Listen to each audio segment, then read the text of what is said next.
नमस्कार, जय हिंद, जय भारत। और भारत की इस यात्रा में आज मैं आपको लेकर चल रहा हूँ जगन्नाथ रथ यात्रा। जी हाँ, जगन्नाथ रथ यात्रा ये उड़ीसा के पुरी में होती है और पूरे विश्व भर में प्रसिद्ध है। ऐसी मान्यता है कि जो इस रथ यात्रा में शामिल होता है उसे मोक्ष मिलता है। उड़ीसा की विश्व प्रसिद्ध भगवान जगन्नाथ की रथ यात्रा की परंपरा लंबे समय से चली आ रही है। इस रथ यात्रा में भगवान श्री जगन्नाथ पूरे नगर का भ्रमण करते हैं, जिसमें उनके साथ बड़े भाई बलभद्र और बहन सुभद्रा उपस्थित होती है, मौजूद रहती है। यह रथ यात्रा हर साल, हर वर्ष, प्रत्येक वर्ष आषाढ़ माह के शुक्ल पक्ष की द्वितीय तिथि पर निकाली जाती है। इस रथ यात्रा में भव्य और विशाल रथों में भगवान स्वयं उपस्थित रहते हैं। इसके लिए मैं आज आपको बता रहा हूँ कि इस भव्य यात्रा का जो प्रारंभ है वो कहाँ से होता है, कैसे होता है, उसका कारण क्या है, यह सब मैं आज आपके समक्ष रखूँगा।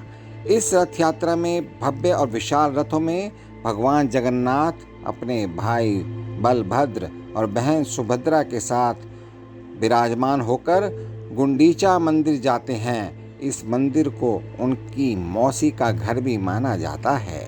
इस भव्य रथ यात्रा में केवल देश ही नहीं बल्कि विदेश से भी भक्त पुरी में एकत्रित होते हैं। ऐसी मान्यता है कि जो व्यक्ति इस रथ यात्रा में शामिल हो जाता है उसे मृत्यु के पश्चात मोक्ष की प्राप्ति हो सकती है। अब ऐसे में इस वर्ष जगन्नाथ रथ यात्रा कब शुरू होगी, शुभ मुहूर्त क्या है, रथ यात्रा का महत्व क्या है, साथ ही यह रथ यात्रा क्यों निकाली जाती है, इसके बारे में मैं आपके समक्ष अपनी एक रचना प्रस्तुत कर रहा हूँ। और ये रचना का जो स्रोत है वो है ज्योतिषाचार्य पंडित अरविंद त्रिपाठी जी। इसके बारे में बताते हैं। सबसे पहले हिंदू पंचांग के अनुसार भगवान जगन्नाथ की रथ यात्रा आषाढ़ माह के शुक्ल पक्ष की द्वितीया तिथि को आरंभ होती है और इसका समापन दशमी तिथि को होता है। जगन्नाथ रथ यात्रा की शुभ तिथि और मुहूर्त ये क्या होता है, इसके लिए ज्योतिषाचार्य जी अपना पंचांग देखकर शुभ तिथि और मुहूर्त हमें बताते रहते हैं। फिलहाल हिंदू पंचांग के अनुसार भगवान जगन्नाथ की रथ यात्रा आषाढ़ माह के शुक्ल पक्ष की द्वितीया तिथि को आरंभ होती है और इसका समापन दशमी तिथि को होता है। रथ यात्रा का क्रम क्या रहता है, इसके संबंध में भी मैं आपको सूचित करता हूँ, बताता हूँ। बलराम जी का रथ, जिसको ताल ध्वज कहते हैं, यह रथ सबसे पहले निकलता है। इसका रंग लाल और हरा होता है। देवी सुभद्रा का रथ, जिसे दर्प दलन या पद्म रथ कहते हैं, यह रथ बीच में निकलता है। इसका रंग काला या नीला और लाल होता है।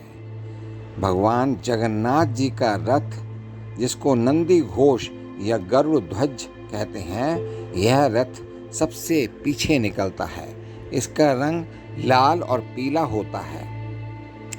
जगन्नाथ रथ यात्रा का महत्व क्या है, इसके संबंध में हमारे ज्योतिषाचार्य जी और इतिहास में बताया जाता है कि स्कंद पुराण के अनुसार रथ यात्रा में जो व्यक्ति श्री जगन्नाथ जी के नाम का कीर्तन करते हुए गुंडीचा नगर तक जाता है उसे मृत्यु के पश्चात मोक्ष की प्राप्ति हो सकती है।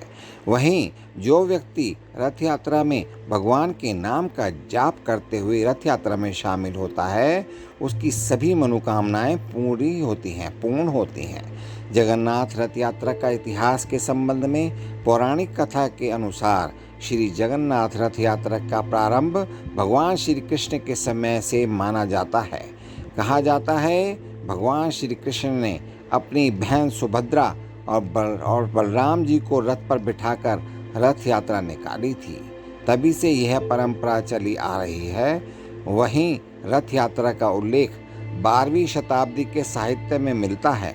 15वीं शताब्दी में राजा कपिल देव ने जगन्नाथ मंदिर का निर्माण करवाया था और रथ यात्रा को और भी भव्य रूप दिया था।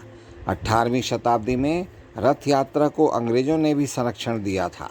आज जगन्नाथ रथ यात्रा भारत के सबसे लोकप्रिय त्योहारों में से एक है। यह हर वर्ष लाखों लोगों को आकर्षित करती है। रथ यात्रा का महत्व तब और भी बढ़ जाता है जब इसका संचालन अपने भक्तों द्वारा किया जाता है और इस रथों का जो चलन होता है, जब ये रथ यात्रा होती है तो ना जाने लाखों करोड़ों लोग इस रथ यात्रा में सम्मिलित होते हैं और जो सम्मिलित नहीं हो पाते वह टेलीविज़न दूरदर्शन के माध्यम से इस रथ यात्रा का पुण्य प्राप्त कर सकते हैं। इन्हीं शब्दों के साथ भगवान श्री जगन्नाथ जी को नमस्कार करते हुए, बहन सुभद्रा देवी सुभद्रा को नमस्कार करते हुए और बलराम जी को नमस्कार करते हुए मैं आप सबसे विदा लेना चाहता हूँ। भगवान श्री जगन्नाथ जी की कृपा, दृष्टि और आशीर्वाद आप सभी परिवारजनों पर बना रहे। इन्हीं शुभकामनाओं, मंगल कामनाओं के साथ आप सभी का धन्यवाद। नमस्कार। जय हिंद, जय भारत, जय जगन्नाथ। जगन्नाथ भगवान जी की जय।